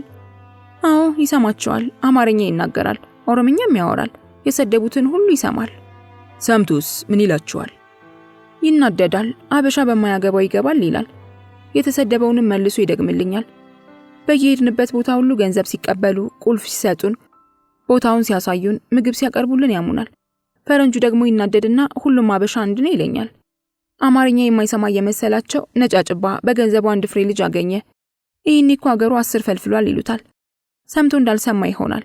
አንዳንዴ ደግሞ ይናደዳል። በየሄድንበት ሆቴል ያሉት አበሾች ሁሉም አንድ አይነት ሲሆኑበት መርካቶ ወሰደኝና ትልቅ ጃኬትና ፊቴን ሊሸፍንልኝ የሚችል ቆንጆ ሻርፕ ገዛልኝ። ወደ ሆቴል ስንገባ ትልቅ ሴት ለመምሰል ሞክራለሁ። ፊቴንም እሸፍነዋለሁ። ፈረንጁ ራሱ ነው ሐሳቡን ያመጣው? አዎ ፈረንጁ ነው እንዲህ አድርጌ ያለኝ። ከዚያ በኋላስ ሐሚታው ቀነሰ? አዎ ትልቅ ሴት ስለምመስላቸው አያሙኝም። ከፈረንጁ ጋር አሁንም ትገናኛላችሁ? ባለፈው ተገናኝተን ነበር። ጥሩ ፈረንጅ ነው፣ ያስብልኛል። ጥሩ ስራ ነው ያለው። ሁሌ የሚመጣው ከፊልድ ነው። ልብሱ ቆሸሽ ብሎ ነው የሚመጣው። ከፈረንጁ ጋር በኮንዶም ነው የምትወጡት? እሱም እኔም አንፈልግም። ፓስፖርት ይዤ ነው የምንሄደው። ፓስፖርት ይዤ ነው የሚሄደው። በእኛ አጠራር ኮንዶምን ፓስፖርት እያልን ነው የምንጠራው። በዚህ ስራ ውስጥ ሆኜ ፓስፖርት ያልተጠቀምኩት 1 ጊዜ ብቻ ነው። እሱም ሸውዶኝ ነው። እንዴት ሸወደሽ? ከልጁ ጋር በጣም እንቀራረባለን። ቅዳሜ ሲሆን ትንሽ ሸቅለን ስራ ከጠፋ 7 ስትሬቶች እያንዳንዳችን 50 ብር እናዋጣና ቢራ በሳጥን ገዝተን ስንጠጣ እናነጋዋለን። የምናውቃቸው ደንበኞቻችን ከመጡም አብረናቸው እንሄዳለን። አንድ ቀን ስንጠጣ ከሌሊቱ 8 ሰዓት አለፈ። ሁላችንም ከሚመቸን ወንድ ጋር ሄድን። እኔን የወሰደኝ ወንድ በጣም ይወደኝ ነበር። ከገባን በኋላ ፓስፖርት የሚጠቀም መስሎ አወጣውና በባዶ ሄደ። ከጨረስን በኋላ በባዶ ነው ያደረግኩሽ አለኝ። ለምን ስለው በዚህ እድሜሽ ቂንቂን ስላለብሽ ዲቃላሽን ስትታቀፊ ይበርድልሻል፣ ያን ያርፈሽ ትቀመጫለሽ አለኝ። ትንሽ ቆይቶ ፔሬድ ቀረ። ማርገዜን አወቅኩ። ካረገዝኩ በኋላ ያመኝ ስለነበር ስራ መቅረት አዘወተርኩ። የቤት ኪራይ መክፈል አቅቶኝ የቤት ዕቃዎችን ሸጫለሁ። ቢያመኝም አልፎ አልፎ ግን ስራዬን አላቋረጥኩም ነበር። አርግዘሽም ትሰሪ ነበር? አዎ። እርግዝናሽ አያስታውቅም ነበር? ብዙ አያስታውቅም ነበር። የሚያውቁብኝም ነበሩ። እስከ ስንት ወር ድረስ ሰራሽ? 9 ወር እስኪሞላኝ ይሰራ ነበር። እርጉዝ መሆንሽን ሲያውቁ ምን ይላሉ? ምንም አይሉም። አንዳንዱ ልክ ሲያይኝ ጮሆና ማጥቦ ይወጣል። አንዳንዱ ደንግጦ ብሬን ሰጥቶኝ ይሄዳል። አንዳንዱ ደግሞ እርጉዝ መሆኔን እያወቀ ምንም ሳይመስለው ያወጣኛል። አንዳንድ የሰከሩ ወንዶች ከሆኑ ምንም አያውቁም። እርጉዝ መሆኔን ሳያውቁ አውጥተውኝ የሚሄዱም ገጥመውኛል። ብዙ ጊዜ ግን እርጉዝ መሆኔን አያውቁም። መንገድ ላይ ለቢዝነስ የሚጠይቁት መኪና ያላቸው ናቸው። ወሲብ የሚፈልጉትም መኪና ውስጥ ነው።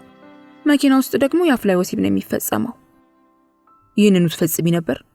አዎ፣ ምንም አማራጭ አልነበረኝም።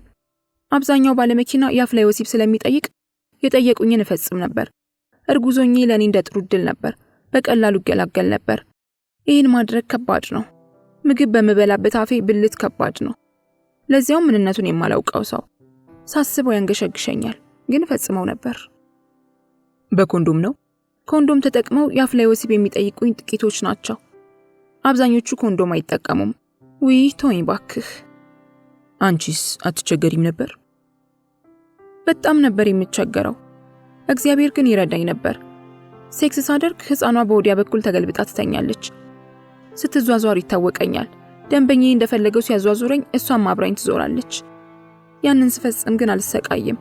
ሕፃኗም አትጎዳም። ሳስበው ይዘገንነኛል። እና 9 ወር እስኪሞላሽ ድረስ ሰራሽ? አዎ፣ 9 ወር ከሞላኝ በኋላ ሆዴ ትንሽ ገፍቶ ስለነበር እንደ ዛሬ ቢዝነስ ወጥቼ እንደ ነገ ሁለት አገባሁ። እወልዳለሁ ብዬ አስቤ ነበር። ቀኑን ሙሉ ጠብቄ ሳልወልድ ስቀር ዛሬን ሰርቼ ልምጣ ብዬ ልሳፈር ሲሄድ ሳላስበው ምጤ መጣ። እየተንፈራፈርኩ እያለሁ ወንድሜ በእርግጫ ሊለኝ ሲል አያቴ ያስጣለችኝ። ከዚያ ወለድኩ። ከወንድምሽ ጋር ጥለኞች ነበራችሁ? በአበባ እርሻ ውስጥ ስራዬን ትቼ ወደ አዲስ አበባ ስመጣ እናቴ ልጄ ከዚህ ኑሮ አውጪኝ፣ በርተሽ ስሪና ሰው አድርጊኝ ብላ ለምናኝ ነበር። እኔም ውጪ ልሄድ ስለሆነ አሳልፍልሻለሁ፣ ከዚህ ኑሮ ገላግልሻለሁ ብያት ነበር። አዲስ አበባ ስገባ ውጪ ሄደሽ ተብሎ ቢወራም እኔ ግን አርግዤ መጣሁ። ወንድሜ ማዘነብኝ። የተጣላ ነው አርግዤ ስለተመለስኩ ነው። እና በሰላም ተገላገልሽ? አዎ። ወንድ ልጅ ወይስ ሴት ልጅ ወለድኩ። እናቴ እያሳደገቻት ነበር። በ1 ዓመቷ ሞተች። ሚጢጢዋ ቲጂ አለቀሰች። ዝም አልኳት። አልቅስ አልቅሳ አልወጣልሽ ሲላት ጣልቃ ገብቻ አልቅስ አልቅሳ አልወጣልሽ ሲላት ጣልቃ ገብቻ አባበልኳት። ከዚያም ጸጣለች። ዝምታ ሆነ። ደገፍ ለማለት ጠረጴዛውን ስትጫነው ሚሪንዳው ተደፋ። ዌይተሯ መጣች። በፎጣ ጸዳችው ጠረጴዛውን። ኮርኪዋንም ይዛት ሄደች። ኮርኪውን አልፋቅነው። በዚያን ሰዓት በሚሪንዳ ቆርኪዎች ላይ መኪና የሚያሸልም ዕጣ ነበረበት። ዌይተሯም ማውቃለች። ምናልባትም ዕጣ ይኖረው ይሆናል። ልተዋት ወይስ ልጥራት እያልኩ አሰላሰልኩና በድፍረት ጠራኋት። መጣች። ገብቷታል። ቆመች። አየችኝ። ዝም አልኳት። የፋቃችሁት እኮ መስሎኝ ነው አለችና መለሰችልን። ማን ያውቃል ይህ ዕጣ የሚጢጢዋን ቲጂ ሕይወት ይቀይር እንደሆነስ? ላጥኩት። ምንም የለም። እንደገና ይሞክሩ ይላል። እንደገና አልሞከርንም፣ ግን ጨዋታችንን ቀጠልን። ሚጢጢዋ ቲጂ ፈገጋለች። ሚጢጢዋ ቲጂም ፈገጋለች። የሐዘን ድባብ በኖ ጠፋ። የኤችአይቪ ምርመራ አድርገሽ ታውቂያለሽ? አልኳት ቲጂን በሞት የተለየቻትን ሕፃን ትውስታ ለማሸሽ ብዬ። አዎ አውቃለሁ አለችኝ። እንዴት እንደተመረመርኩ ልንገርህ ብላም ቀጠለች። አንድ ትልቅ ሰውዬ ይዘውኝ ሄዱ። ሰውየው ለኔ አዲስ ይሁን እንጂ ጓደኞቼ ያውቋቸዋል። ሌሊት ወደ 7 ሰዓት ሳር ቤት አካባቢ ቆሜ ሳለሁ መኪናቸውን አቆሙልኝ። ገባሁ። ቤታቸው ወሰዱኝ። ብር ሰጡኝ። ፓስፖርቴን ከኪሴ አውጥቼ ያጠለኩላቸው። ወሲብ መፈጸም ስንጀምር ኮንዶሙን አውጥተው በባዶ ሊጠቀሙ ሲሉ ያስኳቸው። ኮንዶሙን ወዲያ በዩ ሲሉኝ ጮኩባቸው። በቃ እንዳታዋርጅኝ፣ ጎረቤት ይሰማል፣ አፍሽን ብቻ ዝጊልኝ ብለው አልጋቸውን ለቀቁልኝ። እሳቸው ሶፋው ላይ አደሩ። ሊነጋጋ ሲል ወጥቼ ሄድኩ። ጓደኛዬ ፈልጋ አገኘችኝ። ከሰውየው ጋር በፓስፖርት ሄድሽ ስትለኝ ያጋጠመኝን ነገርኳት። ሰውየው የኤችአይቪ ቫይረስ በደማቸው ውስጥ አለ፣ ብዙ ሴቶችን ያለ ፓስፖርት አውጥተዋል ስትለኝ ቫይረሱ የያዘ መሰለኝ። ቫይረሱ በንክኪ የሚጋባ ነበር መሰለኝ። ወዲያው ሄጄ ተመረመር፣ ነጻ ተባልኩ። የሰውየውን ቤት ላሳየህ? መኖሪያ ቤታቸውን አውቀዋለሁ፣ የሚሰሩበትን መስሪያ ቤት አውቀዋለሁ ስትለኝ አያስፈልግም አልኳት። ከዚያም ቀጠለች። በዚህ ስራ ውስጥ ሆኜ የደነገጥኩት 2 ቀን ነው። አንደኛው ቀን እኚሁ ሰውዬ ፓስፖርቱን አውልቀው በባዶ ሊሄዱ ሲሉ ያስኳቸው። ሁለተኛው ደግሞ ወንድ ሸሌ ያጋጠመኝ ጊዜ ነው። ሁለቱንም ቀን ደንግጫለሁ። ወንድ ሸሌ ያጋጥሙሻል? አዎ አጋጥሞኛል። የት? ሳር ቤት መቻሬ ሜዳ አካባቢ። እርግጠኛ ነሽ? እመቤቴን ወንድ ናት። በምን አወቅሽ? ከኛ ጋር መንገድ ላይ ትቆማለች። ጥቁር ናት። ኢንተሎ ትባላለች ስሟ። ሚኒስከርት በቡትስ ጫማ ትለብሳለች። ቅንድቧን ትቀነደባለች። ፌር ትቀባለች። ጸጉሯን በጀል ትለጥፈዋለች። አንዳንዴ ሻጊ ታሰራለች። አብረን ቆመን ቢዝነስ እየጠበቅን እያለ ጎንበስ ስትል የእግሯን ጡንቻ አየሁት። ብልቷ አካባቢም የሆነ የወንድ የሚመስል ነገር አየሁ። ከዚያ ወኩባት። ከብዙ ቀናት በኋላ ሳር ቤት ቆመን ሳለን ከአንድ ልጅ ጋር ሄዳ ሂሳቧን አልከፍልሽም ብሏት ስትደበድበው አየኋት። ከዛ ኢንተሎ ወንድ እንደሆነች አረጋገጥኩ። አንድ ቀን ደግሞ ፖሊሶች ደርሰውባት ደበደቧት። ሚጢጢዋ ቲጂ በኃይል ሳቀች። ቅንድቧን ትቀነደባለች። ፌር ትቀባለች። ጸጉሯን በጀል ትለጠፋለች። ከዚያ መንገድ ትቆማለች ስትልም ተናገረች በድጋሚ። ወንዶች ይዘዋት ይሄዳሉ? አዎ ይወስዷታል። ወንድ መሆኗን አያውቁም። ኢንተሎ ቢዝነስ ካልጠረራባት በቀር አደር አትሄድም። ሌላ ነገር ላደርግላችሁ ነው የምትላቸው። የአፍ ላይ ወሲብ ትፈጽማለች። እና አይነቁባትም? አይነቁም። ማንም አይነቃም። በስራው ላይ ቆይታለች እኮ 22 አካባቢ ነበረች። ሲነቃባት ሳር ቤት መጣች። ፖሊሶች ሲደበድቧት ወደ ሳሪስ ሄዳለች አሉ። አረሳስታ ትመጣለች። ጡት አላት? ሚጢጢዋ ቲጂ በኃይል ሳቀች። ሳታስበው ትንንሽ ጡቶቿን ነካካቻቸው። ሀፍረትም ተሰማት። ጨዋታዋን በሳቅ አጅባ ተመለሰች። አላት። ሰው ሰራሽ ጡት? አሁንም ሚጢጢዋ በኃይል ሳቀች። ስታለቅስም ስትስቅም በኃይል ነው። ሚሪንዳዋን ፉታለች። ስለ ጡቷ ባወራ ትስቃለህ? እስቲ ንገሪኝና ልሳቅ። ፓስፖርት አለ አይደል? ኮንዶም? አዎ፣ 2 ኮንዶም ትቀድና ውሃ ትሞላዋለች። ውሃ ከሞላ በኋላ ትቋጥረዋለች። ሁለቱንም እኩል ታስረዋለች። ጡት ይሆናል። ከዚያ ቦዲ ትለብስበታለች። አይፈነዳም? አይፈነዳም። ወንዶች ሲነኩት ንጥር ንጥር ይላል። ከዛ የኢንተሎ ጡት ደስ ይላል ይላሉ። ጡቷ ላይ ያደረገችው ኮንዶም የፈነዳው ፖሊሶች ይዘዋት ጡቷን ሲጎትቱት ነው። ፖሊሶች እየሳቁ ደበደቧት። ሳታመልጣቸው አትቀርም። ግን በአሁኑ ሰዓት ሳር ቤት አካባቢ ትገኛለች። በዚህ ሰሞን ጠፍታለች። የመቻሬ ዘበኞችም ቀጥቅጠዋታል አሉ። እኛን ታስፈራራናለች። ስብሰባ የነበረ ጊዜ ታፈስን። ፖሊሶች በመኪና ጭናውን ሲሄዱ ኢንተሎ ድሪያ ለብሳ ቦርሳ ይዛ ቆማለች። ፖሊሱ ቆመና ግቢ አላት። ኢንተሎ ኮልታፋ ናት። አማርኛ አትችልም። ወደ ቤቴ እየሄድኩ ነው ስትለው ታውቋታላችሁ ብሎ ጠየቀን። አናውቃትም አልነው። ወደ ቤትሽ ግቢ ብሏት እኛን ጣቢያ ይዘውን ሄዱ። ለፖሊሶቹ ከኛ ጋር ናት ብንላቸው ኖሮ ኢንተሎ ትገለን ነበር። ከምሽቱ 5 ሰዓት አካባቢ እኔና ኢንተሎ ቆመን ቢዝነስ እየጠበቅን አንዱ ባለመኪና ወሰደኝ። እናንተም ማን ያምናል? አንቺም ወንድ ነሽ? እስኪ ጡትሽን ብሎ ጡቴ ነካው። ከዚያ ስለ ኢንተሎ ነገረኝ። ይዟት ሄዶ ያጋጠመውን አጫወተኝ። ምን አለሽ? ኢንተሎን ይዟት ሄደ። አዳር ነበር የወሰዳት። ሴክስ ሊያደርጉ ሲሉ ሙስሊም ነኝ ደግሞም ልጃገረድ ነኝ፣ ሐራም ስለሆነ ዝም ብለህ ሳመኝ፣ ከፈለክ የአፍ ላይ ወሲብ አድርገኝ ስትለው እውነት መስሎት እሷ እንዳለችው ሊያደርጋት ሲል ብልቷን አየው። ጡቷንም ሲጎትተው ፈነዳ።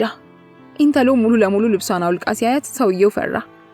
ለምን እንደዚህ ታደርጊያለሽ? ለምን ሌላ ስራ ትሰሪም ሲላት ወንዶች አበላሽተውኝ ነው፣ ከደፈሩኝ በኋላ ራሴን ጣላው፣ ከዚያን ይህን ስራ ለመድኩት ብላ ነገረችው። ኢንተሎን ወንድ ፈላጊ ወንዶችም ይዘዋት ይሄዳሉ። ሰውየው ስራ ላስገባሽ ሲላት ሱስ ሆኖብኛል፣ መተው አልችልም አለችው። ወንዶቹ ይወስዷታል? አዎ ይወስዷታል። ወንድ ፈላጊዎች ኢንተሎን ይዘው ሄደው ይመልሷታል። ለምዶብኝ እኮ ነው። ወንዶች ኢንተሎን ይወስዱታል። ወንድ ፈላጊዎች ብዙ ናቸው። ወንድ ካለ አምጭልኝ የሚሉ አሉ። ቢዝነሷ ከእናንተ ይበልጣል? ይበልጣል። በየቀኑ ትሰራለች። ወንዶች እኮ ቆንጆ ሴት አይወዱም። ስንት ቆንጆ ተደርድሮ ኢንተሎን ይዘዋት ይሄዳሉ። ሚኒባስ አላት ሲሉ ሰምቻለሁ። ቅዳሜ ሰኔ 12 ቅዳሜ ሰኔ 12 2002 ዓ.ም ከምሽቱ 3 ሰዓት ከ15 ደቂቃ። መለያየት ግድ ሆነ። እና ምን አሰብሽ አልኳት ሚጤቴን። ዛሬና ነገ ለስራ ፍቀድልኝ፣ ግን እንዳትቀየመኝ። የቤት ኪራይና የተበደርኩት ብር አለ፣ እሱ መክፈል ይኖርብኛል። ከሰኞ በኋላ ስራውን ሙሉ ለሙሉ አቆማለሁ አለችኝ።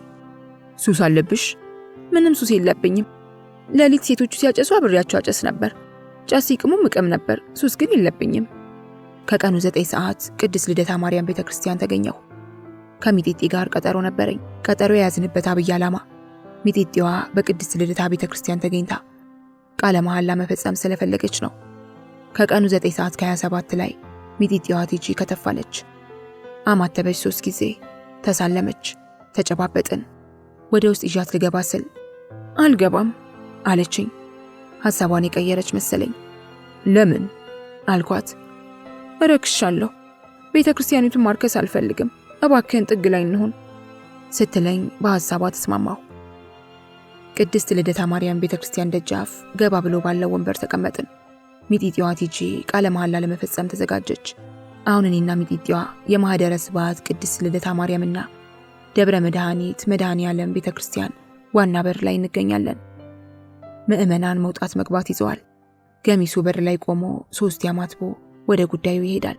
ገሚሱ ተንበርክኮ ይጸልያል። ቲጂን አየኋት። ገጽታዋ ላይ ልበ ሙሉነት ይነበባል።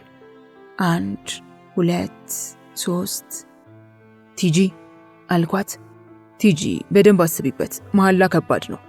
3 ጊዜ አስቢበት አልኳት። በደንብ አስቤበታለሁ አለችኝ። ከዚያም ቃለ መሐላ ፈጸመች። ዳግመኛ ወደ ቆሻሻው ሕይወት ላትመለስ። እኔ ቲጂ ከዚህ በኋላ ላልሸረሙት በቅድስት ልደታ ማርያም ቤተክርስቲያን ተገኝቼ ከደጇ ቆሜ ቃል እገባለሁ ወደ ቆሻሻው ዓለም ላልመለስ በቅድስት ልደታ ማርያም ስም እምላለሁ አለች። ዝምታ ዝምታ ዝምታ። ነጠላ ለብሳ ነበር። በነጠላዋ ፊቷን ሸፍና ጸጥ አለች። ከዚያም ፊቷ ተገለጠ። ደስ አለኝ። የቲጂን ተስፋ አየሁት። ርቆ የተሰቀለ ሳይሆን ቅርብ ያለ መሰለኝ። ምን ተሰማሽ አልኳት። ውስጤን ደስ አለው። የሆነ ነገር ቅልል አለኝ። ምን እንደናፈቀኝ ታውቃለህ? ቅድስት ልደታ ቤተክርስቲያን ውስጥ ገብቼ ይመሳለም። ድሮ ቤተክርስቲያን ስሳለም በዚህ ስራ ላይ የምታውቀኝ አንዲት ልጅ ዞር በይ ከዚህ መብረቅ እንዳታስወርጅብን፣ መዓት እንዳታመጭብን፣ ጥፊ ከዚህ ትለኝ ነበር አለችኝ። ይህንን ለዓመታት ስትመኘው ኖራለች። የሚከለክላት የለም። ግን የእግዚአብሔርን ሕግ ታከብራለች። ግንባሯ ላይ ረክሰሻል የሚል ጽሑፍ ባለመኖሩ ውጪ አትገቢም የሚላት የለም። ሕግጋቱን ግን ታከብራለች። ረክሳ ቤተክርስቲያኑን እንዳታረክስ በኃይል ትጠነቀቃለች። ከእንግዲህ ቤተክርስቲያን ደጃፍ ከቤተ መቅደሱ ርቃ አትለማመንም፣ አታመሰግንም። ወደ ውስጥ ገብታ መጸለይ፣ መለመን፣ ማመስገን ትችላለች በነጻነት። የቅድስት ልደታ ቤተክርስቲያንን ለቅቄ ስወጣ የአቡነ ጳውሎስ ፎቶግራፍ ያረፈበት ቢልቦርድ ላይ አነጣጠርኩ። ፎቶ አጠገብ የምንዱባን ረዳት እግዚአብሔር ሆይ ለአረጋውያን ጤንነትን፣ ለወጣቶች ዕድሜና ጥበብን፣ ለሕፃናት ሁሉ በፊትህ ማደግን ስጣቸው ይላል። አሁን ምን መስራት ትፈልጊያለሽ? ስራ እየሰራው ከ2ኛ ክፍል ጀምሮ የማታ ትምህርት መማር እፈልጋለሁ። እኔ ብዙ ህይወት አይቻለሁ። ስራ ብቻ ይስጡኝ። የሚያሳስበኝ ሆዴ አይደለም፣ የቤት ኪራይ ብቻ ነው አለችኝ።